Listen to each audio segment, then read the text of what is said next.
안녕하세요. 저는 경기도 외곽의 작은 아파트에 사는 평범한 50대 여성입니다. 요즘은 아침마다 동네 제빵학원에 가는 게 하루 중 가장 행복한 시간이에요. 오븐에서 빵이 부풀어 오르는 걸 보고 있으면 가슴이 얼마나 설레는지 모릅니다. 제가 참 오래도록 배우고 싶던 일이었거든요. 늦가기 수강생이라 젊은 친구들 틈에서 쑥스럽기도 하지만 선생님이 손맛을 칭찬해 주실 때면 괜히 콧노래가 나옵니다. 이런 말만 들으시면 제가 그럭저럭 평화로운 삶을 사는 것처럼 생각하실 거예요.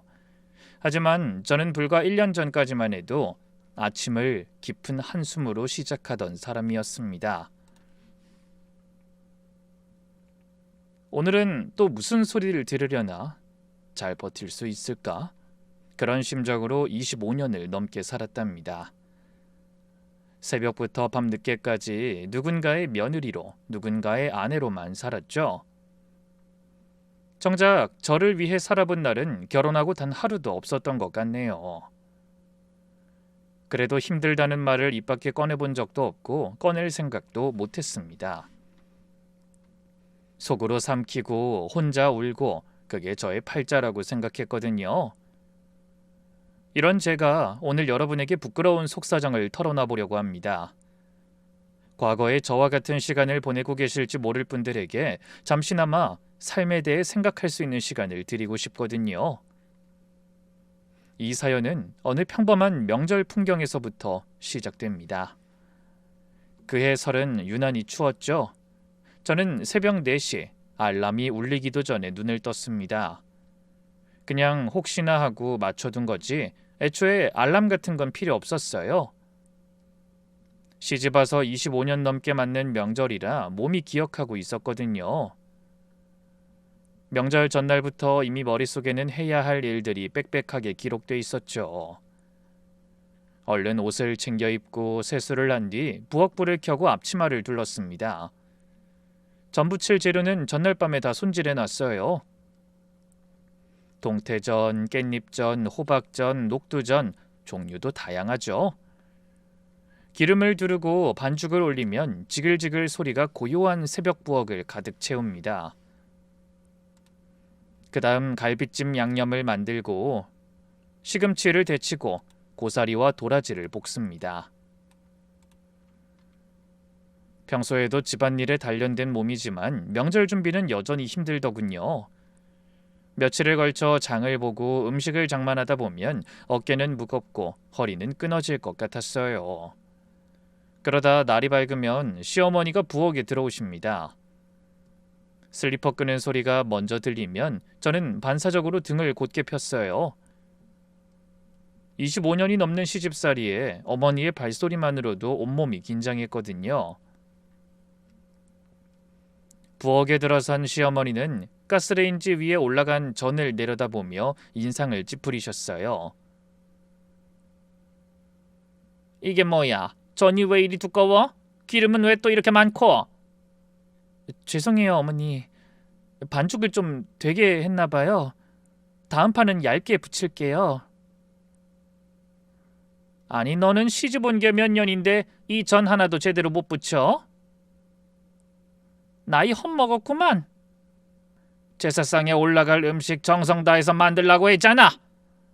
그런 다음 나물 쪽으로 고개를 돌리셨어요.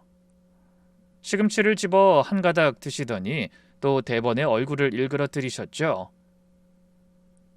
이건 또 왜 이래? 나물에서 냄새가 나잖아. 참기름 제대로 짜서 쓰랬더니 대충 마트에서 사니 쩐내가 나는 거 아니냐?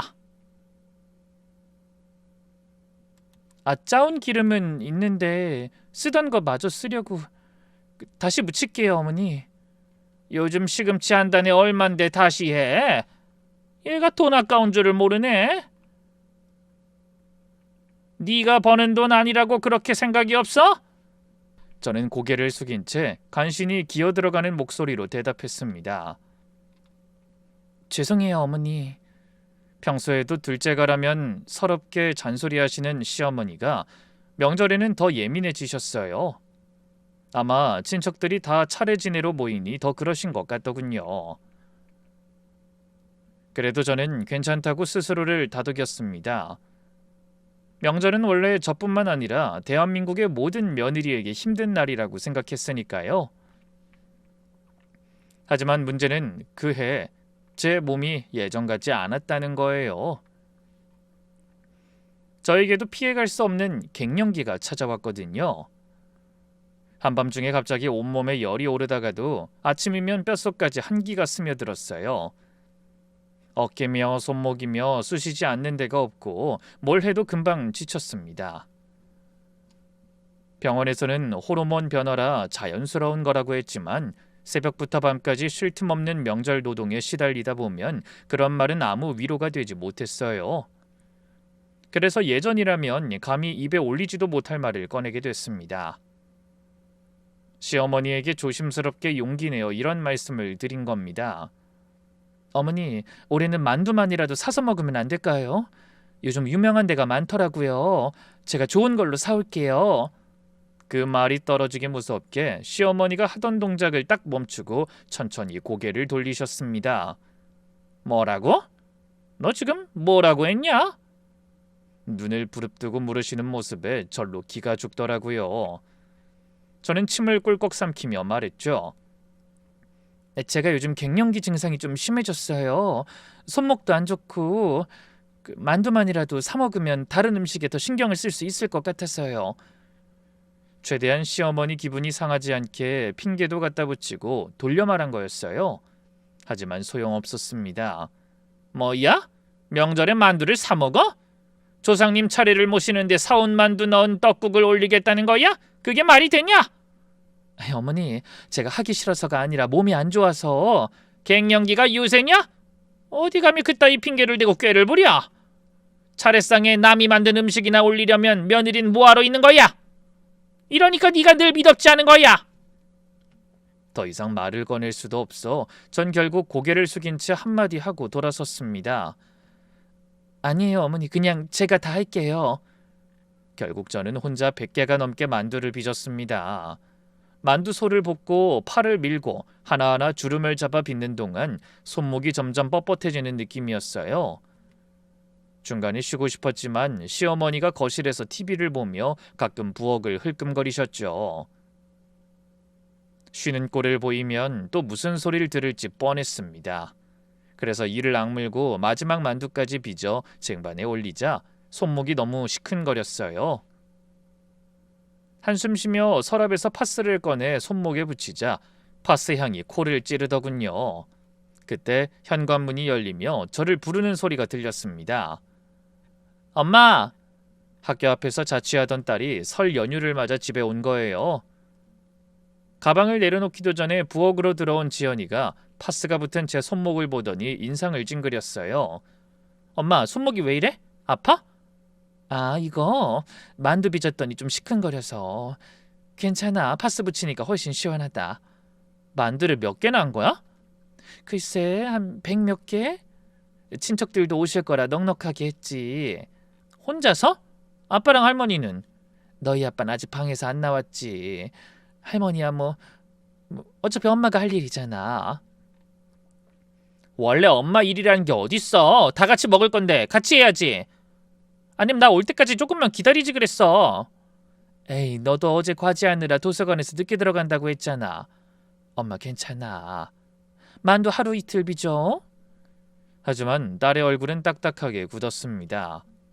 지연이는 어릴 때부터 그랬어요. 제가 아프거나 힘들어하는 걸 보면 자기가 더 속상해하는 아이였죠. 어렸을 때는 아픈 제 옆에서 울기만 했는데 로스쿨에 간 뒤로는 표정이 달라졌습니다. 슬픈 게 아니라 화가 나고 뭔가를 꼭 참는 얼굴이더라고요. 그날도 그런 얼굴을 하더니 갑자기 거실로 나가 시어머니에게 이런 말을 꺼냈어요. 할머니, 만두는 이제 그냥 사 먹으면 안 돼요? 안 그래도 엄마 혼자 음식 다 장만하기 힘드신데 만두까지 하다가 손목이 다 부었어요. 저는 부엌에서 그 소리를 듣다 심장이 철렁 내려앉았습니다. 그래서 얼른 딸을 말리려고 달려나갔지만 이미 늦었더군요. 잔뜩 노여움에 찬 시어머니의 음성이 거실을 가득 채웠죠. 그렇게 어미가 안쓰러우면 빨리 와서 네가 할 것이지. 학교에서 놀다가 다 끝나니까 나타나서는 뭔 쓸데없는 소리야? 그게 아니라 전 명절 끝나고 바로 발표해야 하는 조별 과제가 있어서. 그러게 아들도 아닌 딸이 그깟 공부는 해서 뭐래? 돈 들여봤자 시집 가면 밥이나 하고 살 텐데. 할머니! 왜? 내가 뭐 틀린 말 했냐? 네 엄마 봐라! 은행까지 다닌 여자가 시집 오니까 부엌에서 전이나 부치고 있잖아. 여자는 다 그런 거야. 시어머니의 단호한 말씀에 딸아이가 입술을 꼭 깨물고 주먹을 쥔 채 부들부들 떨고 있더군요. 시어머니 역시 얼굴이 붉어진 채 딸을 노려보고 계셨어요. 아이가 할머니를 향해 한마디만 더 하면 걷잡을 수 없는 일이 벌어질 것 같았습니다. 저는 다급하게 딸의 팔을 붙잡고 방으로 데려갔죠. 지연아, 할머니한테 그러면 안 돼. 엄마가 알아서 할게. 제발 집안 시끄럽게 하지 말자. 알아서 한다고?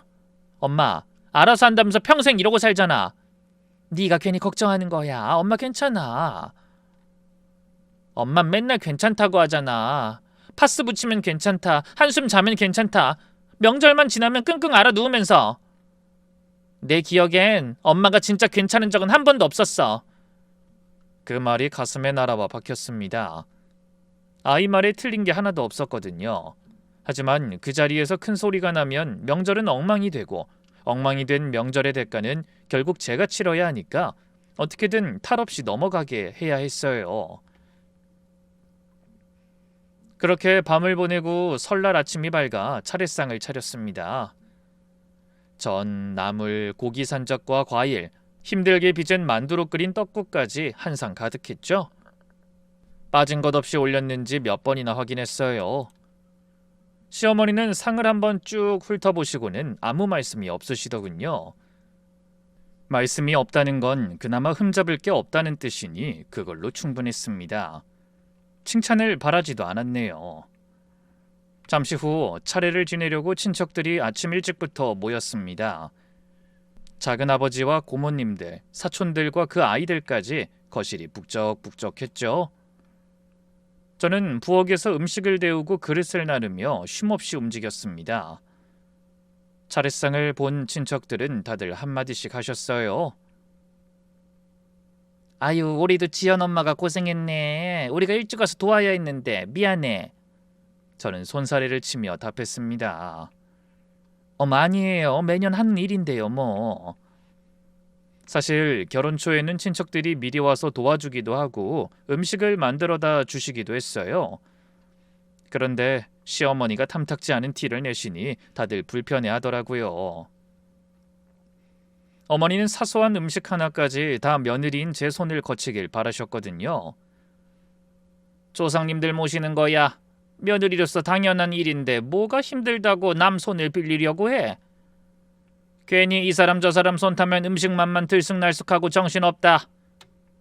차례 음식은 정성이야, 정성. 네가 부지런히 하나씩 직접 만들어라. 저한테는 그렇게 엄격하시면서 친척들 앞에서는 참 다정한 어른이셨어요. 조카들에게 세뱃돈을 쥐어주시며 환하게 웃으시고 다른 집 며느리들에게는 따뜻한 말씀도 곧잘 건네셨습니다. 그러다 화제가 자연스럽게 자식 이야기로 넘어갔어요. 작은아버님 댁 사촌 형님이 아들 둘을 데리고 왔거든요. 그 집 자식들을 물끄러미 바라보던 시어머니의 표정이 슬쩍 변하는 걸 전 놓치지 않았습니다. 오랜 세월 눈치를 보며 살았더니 시어머니의 미세한 표정까지 읽을 수 있게 되더라고요. 저는 불안한 마음으로 생각했어요. 오늘도 그 얘기가 나오겠구나. 역시나 시어머니가 입을 여시더군요. 다들 아들 낳아 이렇게 잘 키웠으니 얼마나 든든할까. 우리 며느리는 뭐 하나 제대로 하는 게 없어. 살림도 제대로 못하고 고작 딸 하나 낳아 키운 게 전부잖아. 순간 거실이 찬물을 끼얹은 듯 조용해졌습니다. 친척들과 지연이가 앉아있는 자리에서 매번 명절마다 그런 말씀을 꺼내셨죠. 작은 어머님이 어색한 분위기를 풀어보려 억지로 웃으며 말씀하셨어요. 아유, 형님은 무슨 그런 말씀을 하세요. 요즘 아들, 딸 뭐가 중요하다고. 지연이가 공부 잘해서 로스쿨까지 다니는데 얼마나 대단해요. 형님 손녀 덕에 우리 집안에 판검사 나오게 생겼잖아요. 하지만 시어머니는 가볍게 손을 내저으셨습니다. 아이 그까짓 게 뭐 대단하다고. 아이 딸이 공부해봤자 아무 소용이 없어. 아이 시집 가면 그만인 걸 뭐. 아들이 있어야 집안이 서는 거지. 옆에 있던 딸아이의 얼굴에 속상한 기색이 역력하더군요. 하지만 저는 고개를 숙인 채 아무 말도 하지 못했어요. 거기서 제가 괜히 말을 잘못하면 친척들까지 가시방석에 앉게 될 게 뻔했으니까요. 그래서 차례 상차림을 다 마친 저는 슬쩍 자리를 피해 거실과 멀리 떨어진 안방 화장실로 들어갔습니다. 간신히 참고 있던 울음이 터질 것 같았거든요.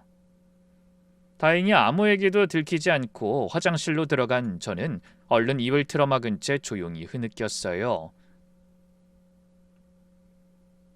혹시 소리라도 새어나가 우는 걸 들키는 날에는 시어머니가 체면국이고 분위기 망쳤다고 잡돌이하셔서 제가 경을 칠 게 뻔하잖아요.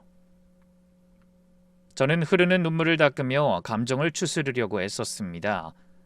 그런데 그때 누군가 문을 두드렸어요. 저는 깜짝 놀라서 아무 말도 못하고 얼어버렸죠. 다행히 밖에서는 익숙한 목소리가 들려왔습니다. 엄마 나야 들어간다. 그러더니 딸아이가 문을 열더군요. 저는 재빨리 눈물을 닦고 아무렇지 않게 보이려 노력했지만 울었다는 걸 숨기기가 어려운 꼴이었습니다. 거울에 비친 눈과 코가 너무 빨갛더라고요. 아니나 다를까 지연이가 제 얼굴을 본 순간 표정이 굳어지는 게 보였어요. 엄마가 울었다는 걸 눈치챈 아이는 제 양쪽 어깨를 잡고 똑바로 바라보며 이렇게 말했습니다. 엄마, 그냥 이혼해. 더 이상 참고 살지 마. 내가 아빠와 할머니 재산 전부 뺏어줄게. 그 말을 듣는데 심장이 터져버릴 것 같았어요. 25짜리 딸아이가 너무 차분해서 무서울 정도의 눈빛으로 엄마에게 이혼을 권한 겁니다. 하지만 저는 딸의 손을 잡으며 고개를 저었어요.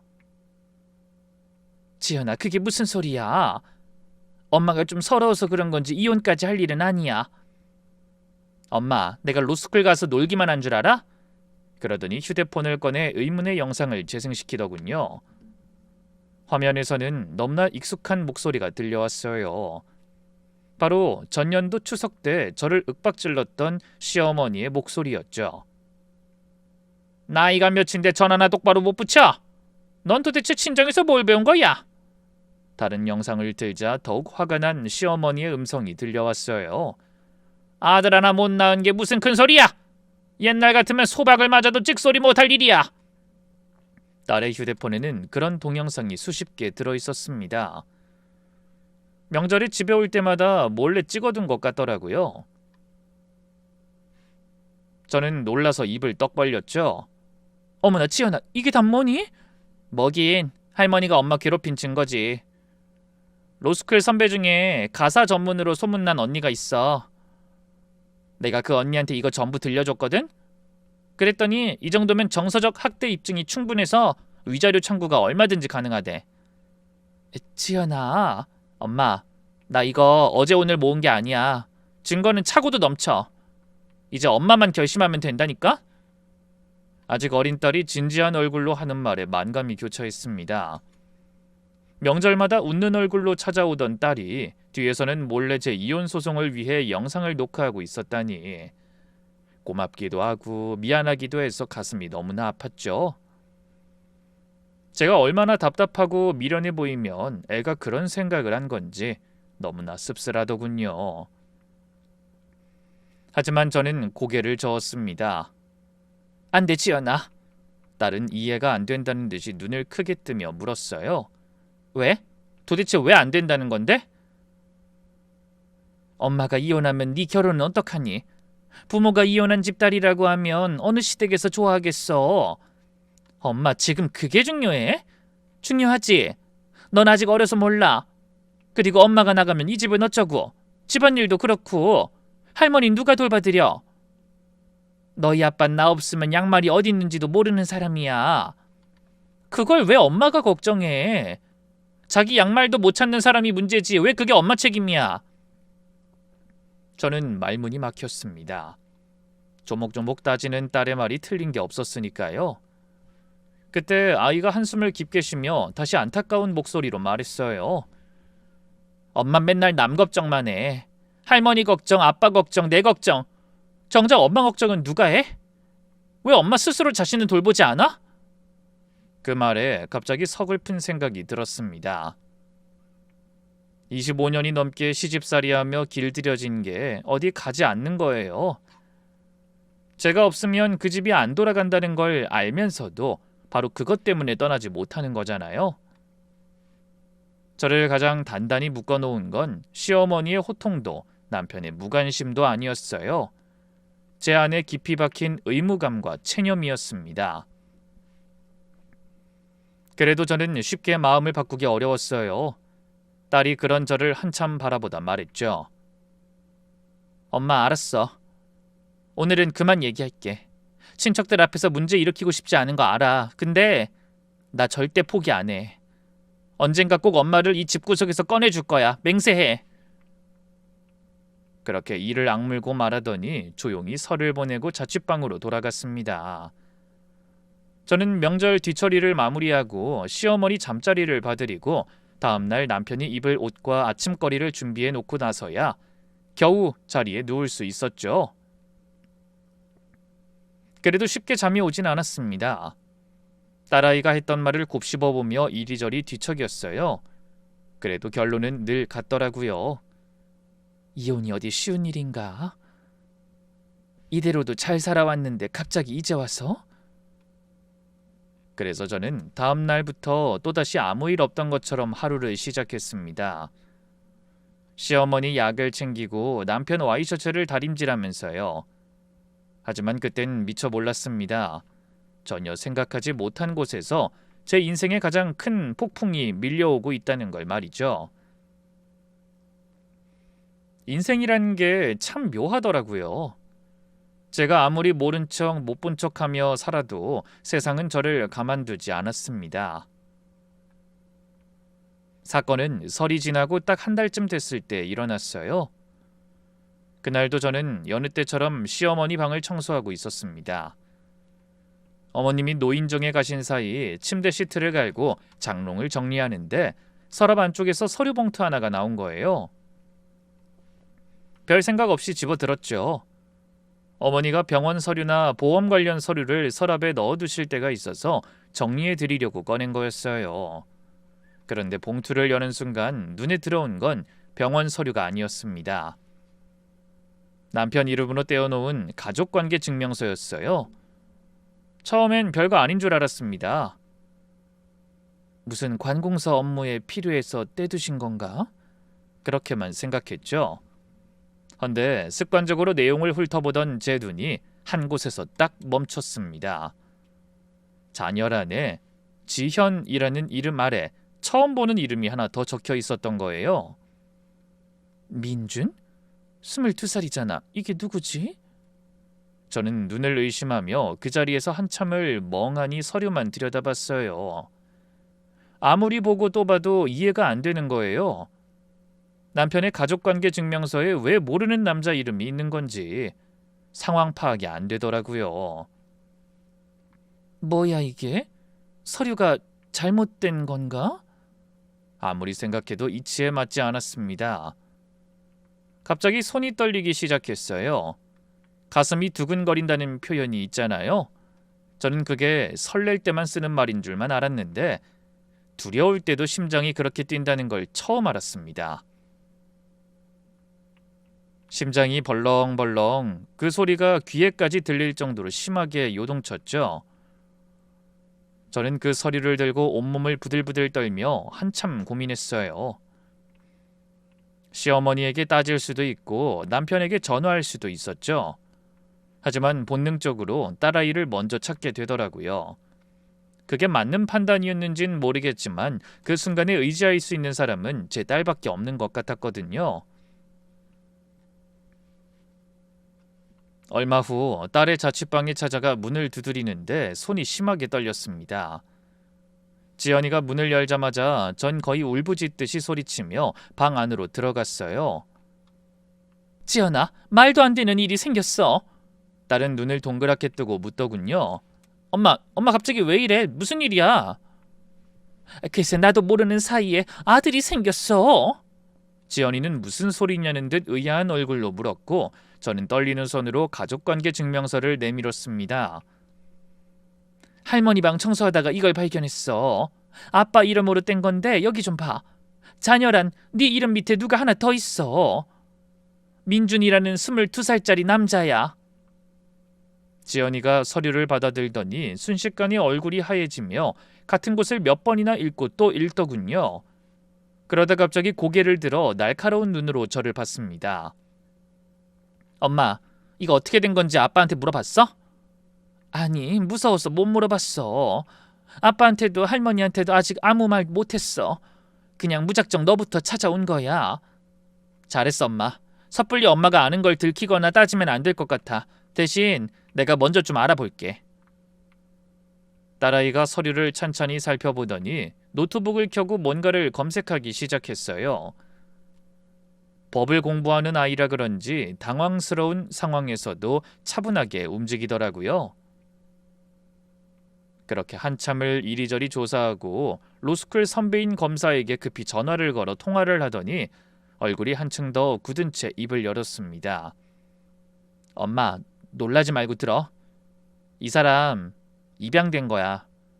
저는 너무 놀라 소리치듯 물었죠. 입양이라니 그게 무슨 말이야? 아빠 밑으로 양자 입양이 된 거야. 법적으로 아빠랑 엄마 아들이 된 거라고. 뭐? 아니 이 사람이 누군데 그런 게 엄마 모르게 가능한 거야? 당연히 안 되지. 원칙적으로는 배우자 동의가 필요해. 근데 어떻게든 통과시킨 거겠지.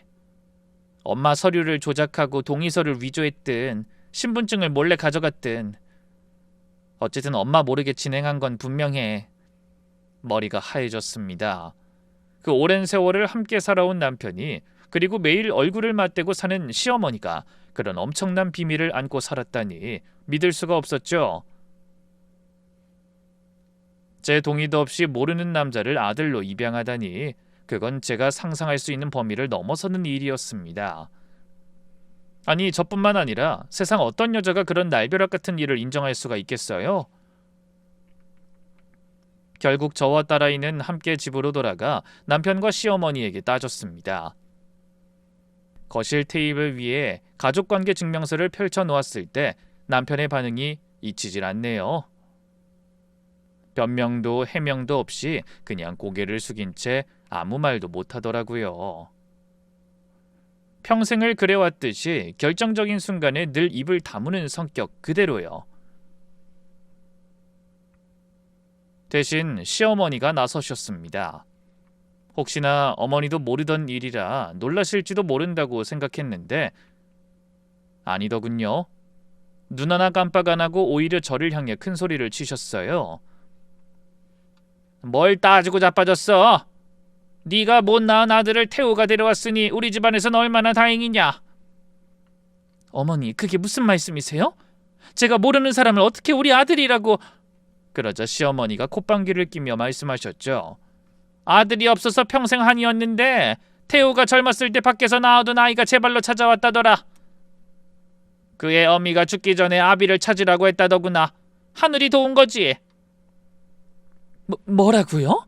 그럼 이 서류에 있는 남자가 지연 아빠가 바람 피워 낳은 아들이란 말씀이세요? 저는 할 말을 잃었는데 시어머니는 신이 나서 떠드셨어요. 제가 모르는 사건의 전말은 이랬습니다. 민준이라는 청년은 남편이 젊은 시절 몰래 바람을 피우다 헤어진 여자가 낳은 아들이라는 거예요. 헌데 혼자 유부남의 애를 낳아 키우던 여자가 갑자기 병으로 떠나면서 아버지를 찾아가라고 했고 민준이라는 아이가 친부인 남편을 찾아온 거라더군요. 저는 더듬거리며 남편을 향해 물었습니다. 이게 다 사실이야? 정말 당신한테 나 모르는 아들이 있었다는 거야? 남편은 여전히 고개를 숙인 채 간신히 입을 열었어요. 그렇다고 하더라. 뭐야? 고작 할 말이 그것뿐이야? 친자 확인은 해봤어? 그리고 설사 당신 아들이라 해도 입양을 어떻게 내 동의 없이 해? 그게 말이 돼? 친자 확인도 했고 어머니가 서두르셔서 그렇게 됐어. 결국 남편은 또 시어머니 뒤에 숨었습니다. 그 사람은 원래 그랬어요. 자기 어머니 앞에서는 한없이 작아지는 사람. 무슨 결정이든 어머니가 하시면 거기 따라가는 사람이었죠. 저와 그렇게 오래 살면서도 단 한 번도 시어머니 앞에서 제 편을 들어준 적이 없는 사람이었네요. 그런데 어머니의 다음 말이 진짜 가관이었습니다. 나랑 태호 재산은 이제 전부 민준이한테 갈 거다. 대를 이을 손주가 생겼으니 당연한 거 아니냐. 건물도 상가도 이 집안의 뼈대를 이을 사람이 물려받아야지. 생각지도 못한 말씀에 눈앞이 캄캄해졌습니다. 결혼 생활 내내 몸바쳐 집안을 지켰는데 어느 날 갑자기 나타난 혼외자에게 모든 것을 넘기겠다뇨. 멀쩡히 결혼해 낳은 제 딸은 그렇게 무시하시던 분이 말입니다. 저는 다리가 풀려 그 자리에 주저앉고 말았네요. 그때 옆에 있던 딸아이가 제 팔을 잡아 일으켜 세웠습니다. 아이의 손도 떨리고 있었지만 목소리만큼은 단호했어요. 엄마 울지 마. 여기서 무너지면 안 돼.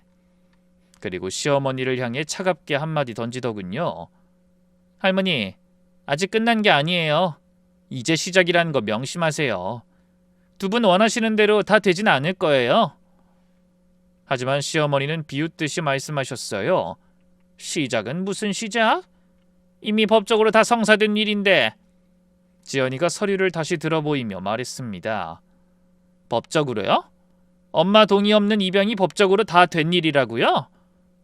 할머니, 제가 로스쿨 다닌다는 거 잊으셨어요?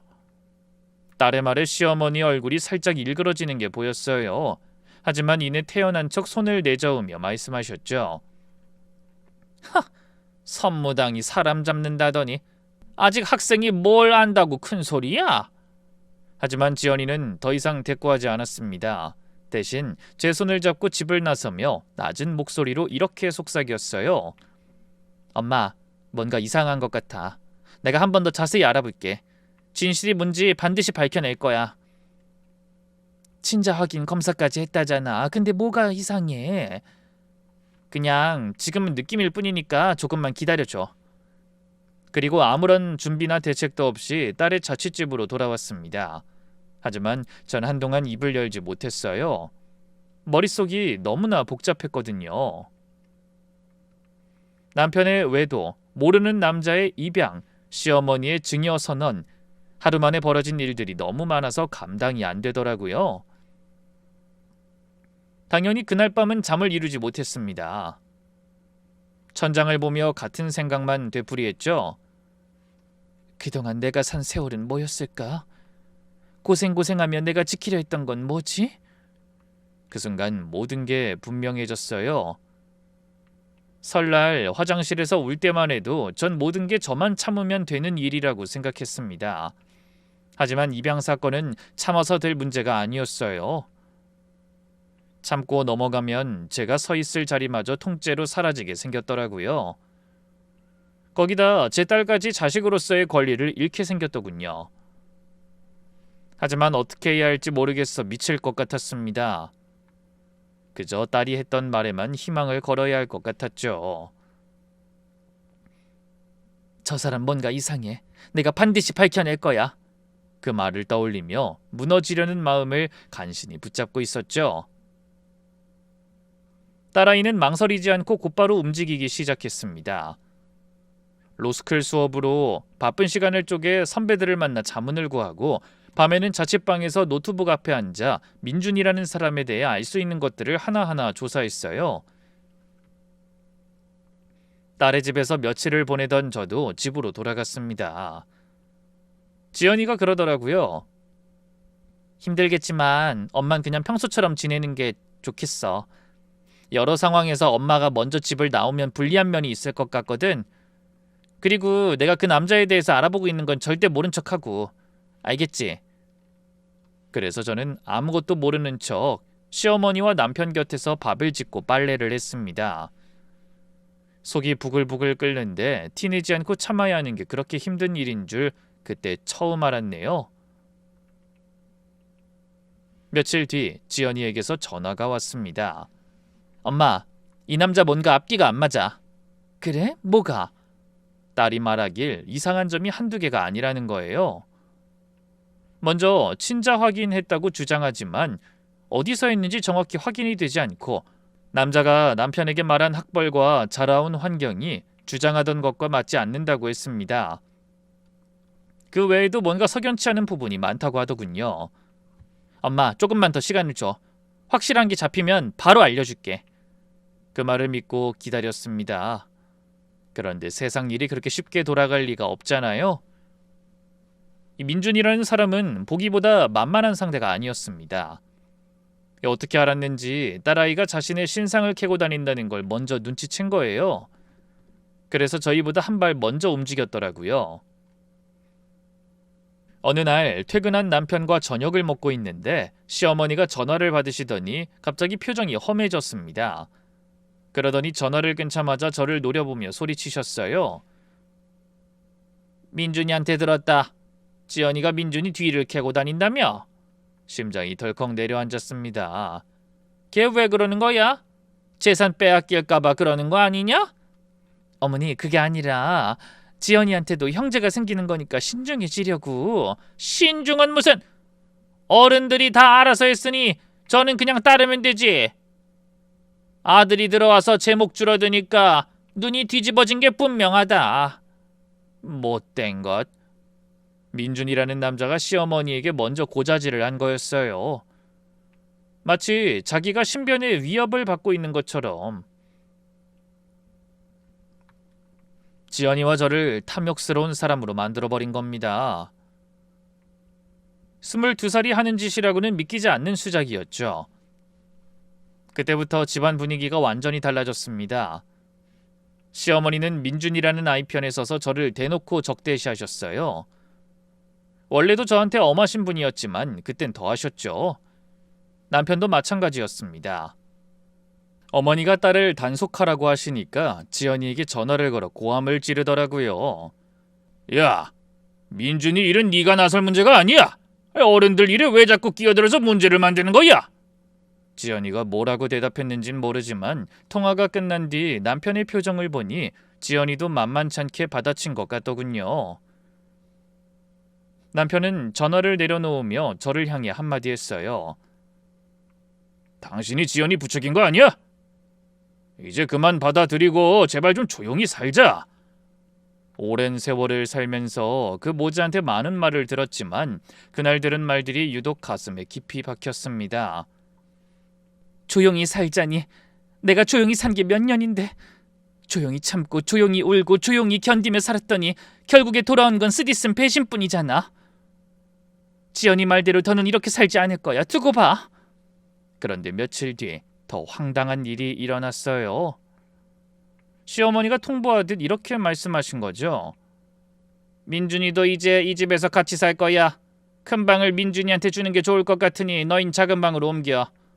도배도 다시 하고 가구도 들여야 하니 시간이 필요해. 당장 비워라. 네?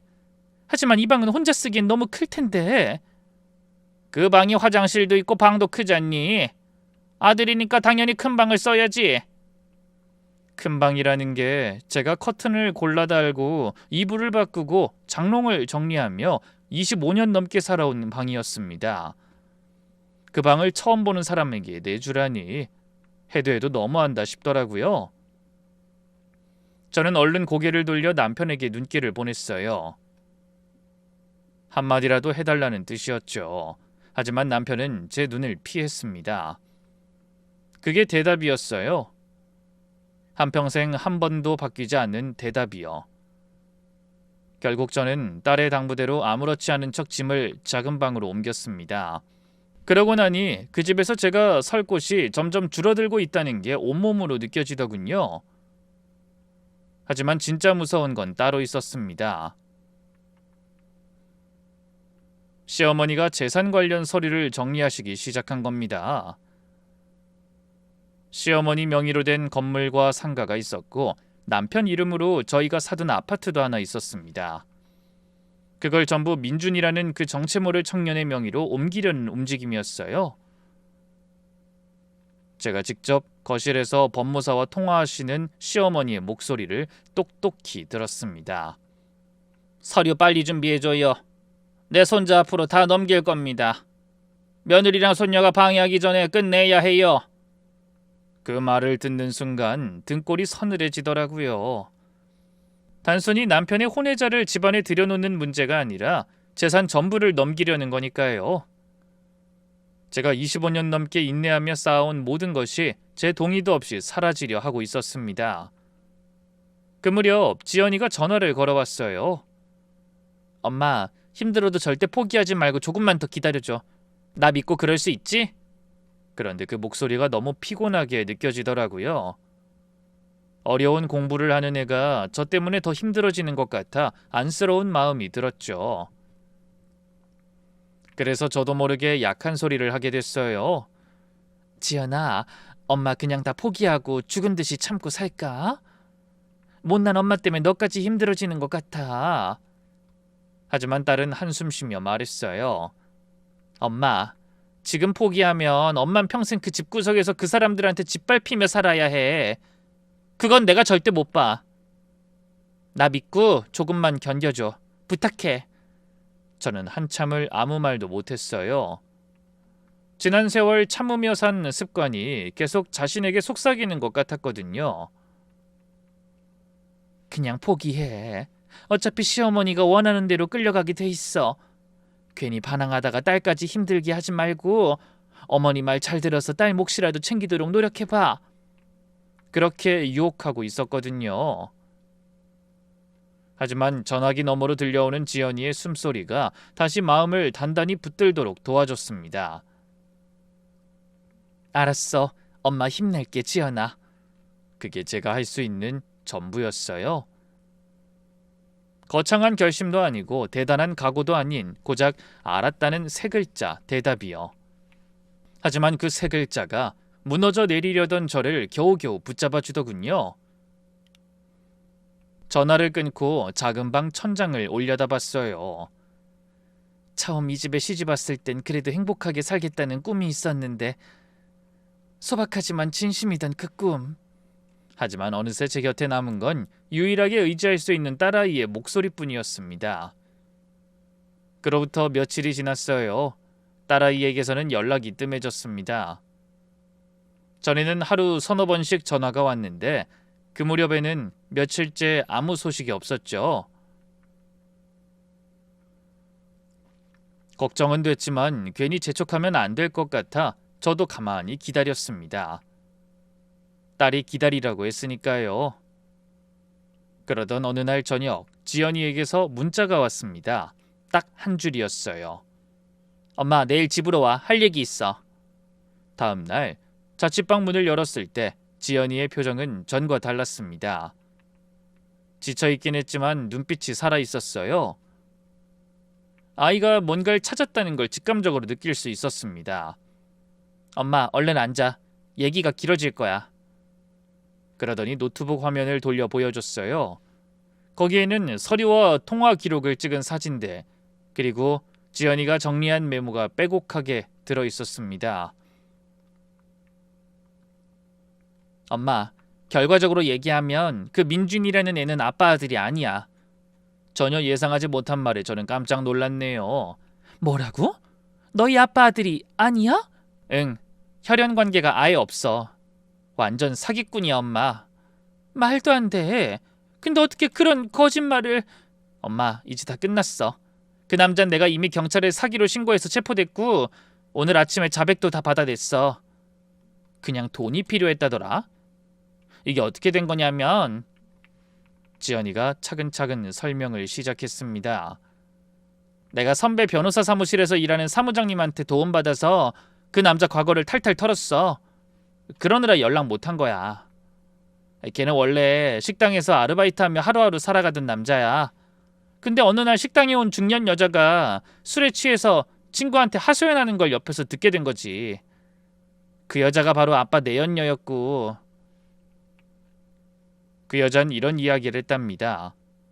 젊을 때 만나던 남자가 있었는데 그 남자가 건물도 있고 살만한 집 아들이었다고요. 그래서 결혼할 생각에 애도 가졌는데 알고 보니 딸까지 있는 유부남이었고 결국 그대로 연락 끊고 애는 못 낳았다고 털어놓은 거죠. 그런데 얼마 전에 그 집 소식을 우연히 들었는데 여전히 아들이 없어서 그 어머니가 엄청나게 속상해하는 것 같다면서 그때 자기가 그냥 숨지 말고 아들을 낳았으면 지금쯤 팔자가 폈을 거라고 넋두리 했더랍니다. 술김에 내뱉은 옛사랑 타령이었겠죠. 민준이란 남자가 그 얘기를 듣고 머리를 굴린 거예요. 아들이 없는 부잣집, 건물과 상가가 있는 시어머니, 대를 이을 손주를 목말라 하는 노인, 곁에서 필요한 정보를 하나하나 캐낸 다음 자기가 바로 그 내연녀가 가졌던 아들인 척 남편에게 접근한 겁니다. 그러고는 친자 확인하자며 머리카락을 가져가고 대신 조작된 친자 서류를 내민 거죠. 그 사람 실제 가족관계도 확인했어. 친부모는 돌아가셨지만 다른 형제들이 멀쩡하게 둘이나 있더라.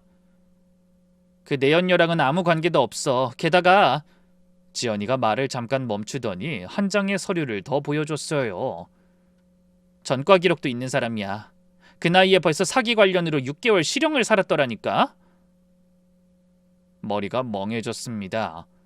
그렇게 잘난 척하던 남편과 시어머니가 사기꾼한테 속아 넘어가 집안의 거의 모든 재산을 넘기려 했다니 어이가 없더라고요. 하지만 결정적인 문제는 따로 있었어요. 지연이가 수소문 끝에 남편의 옛 내연녀를 찾아낸 겁니다. 알고 보니 예전에 일하던 회사 거래처 여직원이더군요. 민준이라는 남자가 죽었다고 둘러댄 그 여자가 멀쩡히 살아서 직접 이렇게 말했다네요. 나는 아이를 낳은 적이 없어요. 유부남 애를 낳아 혼자 키울 만큼 애틋한 사이는 아니었거든. 임신은 했지만 출산하진 못했다는 얘기입니다. 그러니까 민준이라는 사람은 아예 태어나지도 않은 혼외자 행세를 했던 거예요. 남편과 시어머니가 그렇게 좋아 죽던 집안의 기둥은 원래부터 없었던 거죠. 그 얘기를 듣는데 벌써 복수라도 한 듯 속이 뻥 뚫리고 고소한 생각이 들었습니다. 그렇게 아들 타령하더니 사기꾼한테 뒤통수 맞은 줄도 모르고 기고만장했구만. 22살짜리 사기꾼의 행각은 끈질긴 저의 딸의 노력으로 그렇게 허무하게 끝났습니다. 당연히 경찰은 피해자인 시어머니와 남편에게도 연락했죠. 두 사람이 저 모르게 벌써 그 청년한테 고급 외제차까지 뽑아줬더라고요. 얼마 후 저에게서 뺏은 방을 공사하며 아들이 들어오길 기다리던 남편은 모든 진실을 알고 기겁해 입양을 취소했습니다. 하지만 진짜 실망스러운 건 그 다음이었네요. 청년이 사기꾼으로 밝혀지면서 남편과 시어머니가 감추고 싶어 했던 것들이 전부 수면 위로 올라온 거예요. 아들이 젊은 시절 외도한 사실을 시어머니도 알고 계셨더군요. 그런데 둘은 그 사실을 저한테 평생 숨겨왔고 오히려 여자가 임신한 채로 연락이 끊긴 걸 아쉬워했던 거죠. 그러니 그 사기꾼이 나타났을 때 조악한 유전자 검사 위조 서류도 덥석 받아들인 거예요. 아들에 대한 욕심이 앞섰기 때문에 바른 판단을 할 수 없었던 겁니다. 거기에 저의 동의 없이 불법으로 입양을 진행한 것까지 드러났잖아요. 사기꾼에게 속은 것도 모자라 그 과정에서 저지른 불법 행위들이 전부 기록으로 남아 있었습니다. 시어머니와 남편은 전전긍긍하기 시작했어요. 그 사실이 친척들과 이웃에 퍼지면 체면이고 뭐고 다 끝이고 법적 책임까지 져야 할 판이었으니까요. 그때 지연이가 움직였습니다. 딸아이가 냉정한 얼굴로 시어머니와 남편 앞에 앉았어요. 아직 학생이긴 하지만 딸은 마치 변호사처럼 다부진 말투로 저를 대변해줬습니다. 아빠, 할머니, 두 가지 중에 선택하세요. 그 말에 시어머니가 인상을 쓰셨지만 지연이는 눈 하나 깜짝하지 않더군요. 먼저 하나는 엄마한테 그동안의 세월에 대한 정당한 대가를 주시는 거예요. 아빠 재산의 절반과 위자료, 그리고 할머니 상가 중 임대 수익이 가장 높은 곳 하나를 엄마한테 증여하고 이혼에 동의해 주세요. 그러자 시어머니는 코웃음을 치고 남편의 얼굴은 딱딱하게 굳었죠. 하지만 딸은 주저없이 다음 말을 이어갔어요. 이게 싫으면 두 번째 선택을 하신다는 거죠. 그동안 제가 모은 증거를 전부 가지고 소송하는 거예요. 할머니가 긴 세월 엄마를 정신적으로 학대한 정황, 불법 입양 서류, 아빠 외도 사실, 사기꾼한테 속아 정당한 상의도 없이 재산을 다 넘기려 한 것까지 다 밝히고 법정에서 하나하나 잘잘못을 밝히는 거죠. 물론 세상에 비밀은 없으니 소송이 시작되면 소문은 금방 퍼질 거예요. 거실에 정적이 흐르고 시어머니가 먼저 폭발하셨습니다. 이게 비싼 돈 들여 공부시켜놨더니 할미랑 아비를 협박해? 어디서 배워먹은 버르장머리야?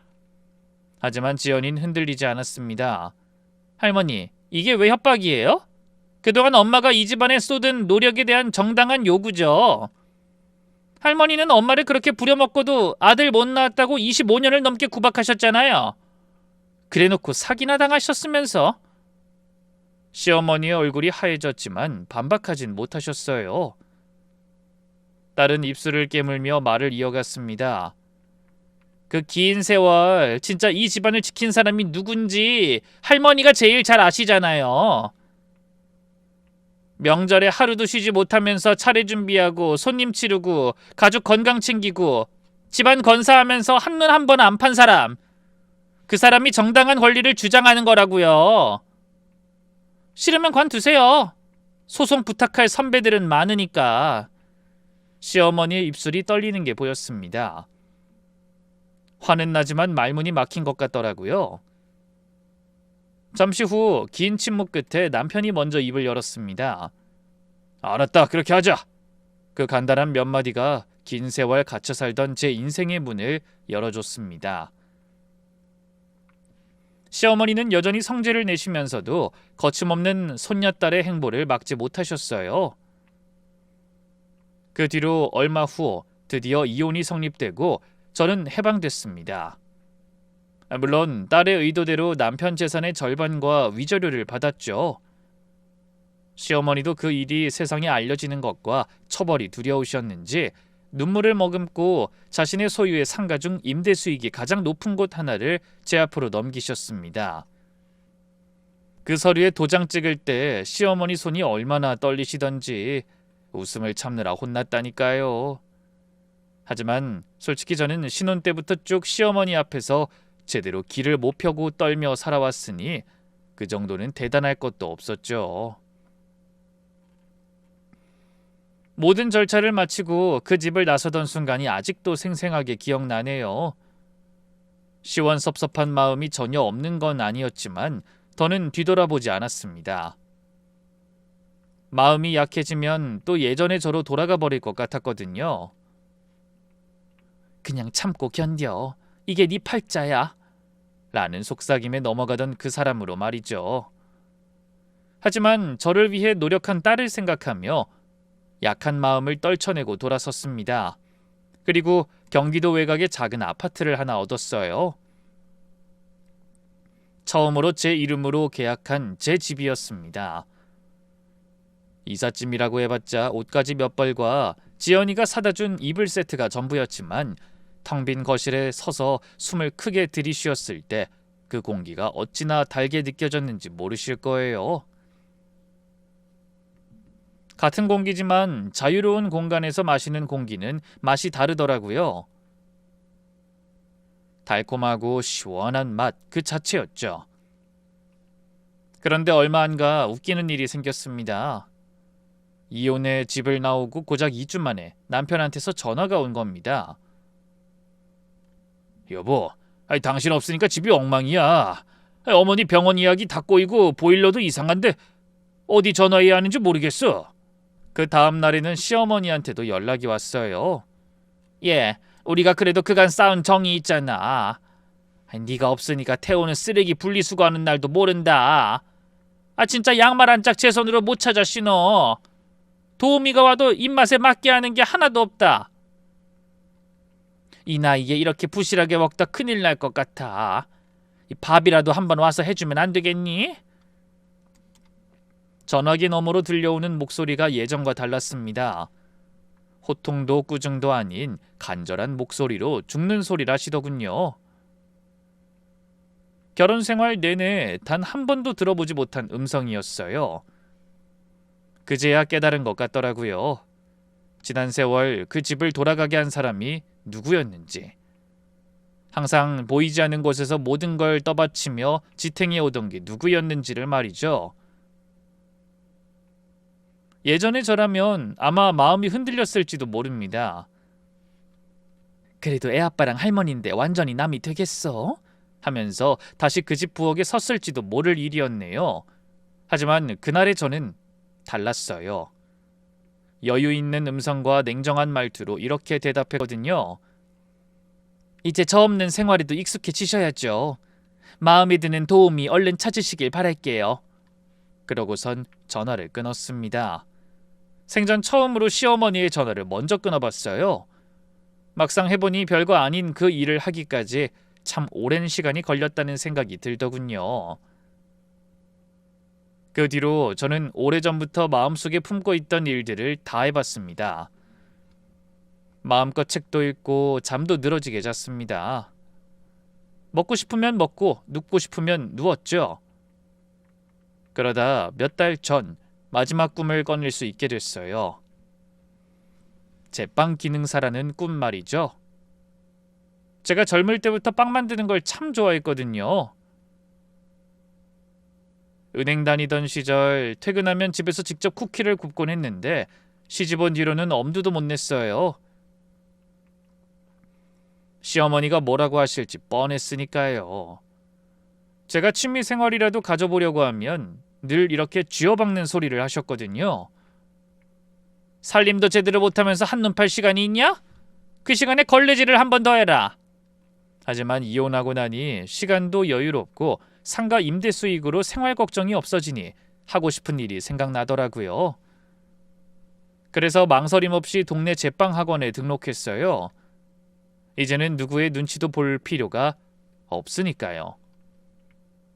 재밌는 건 제가 학원에서 제일 나이가 많지만 가장 많이 칭찬받는 학생이라는 점입니다.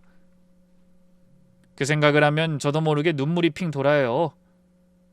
긴 세월 가족을 위해 요리하면서도 늘 타박만 들었는데 같은 손으로 빵을 만들었더니 칭찬받더라고요. 제 솜씨가 모자란 게 아니었어요. 그 정성과 솜씨를 알아봐주는 사람이 없었던 거죠. 딸아이는 지금도 열심히 공부하고 있어요. 로스쿨 졸업 후에는 가사 전문 변호사가 되겠다고 하더군요. 저같이 부당한 대우를 받으면서 참고 사는 사람을 돕고 싶다는 이유에서였죠. 그 말을 들으니 고맙기도 하고 미안하기도 했어요. 제가 스스로 하지 못한 일을 딸아이가 대신 해준 거잖아요. 만약 그런 딸이 없었다면 전 이번 명절에도 온갖 고생을 다 하고 또 화장실에 앉아 울고 있었을 거예요. 정말 열아들 안 부러운 든든한 딸이랍니다. 그래서 저는 오늘도 다짐해요. 고마운 딸을 위해 그리고 소중한 제 삶을 위해 누구보다 행복한 하루를 살아가겠다고요. 만약 제가 몇 년 후에 제대로 된 제빵사가 되어 빵집을 연다면 오늘 이 사연을 함께 해주신 여러분을 꼭 초대하고 싶네요.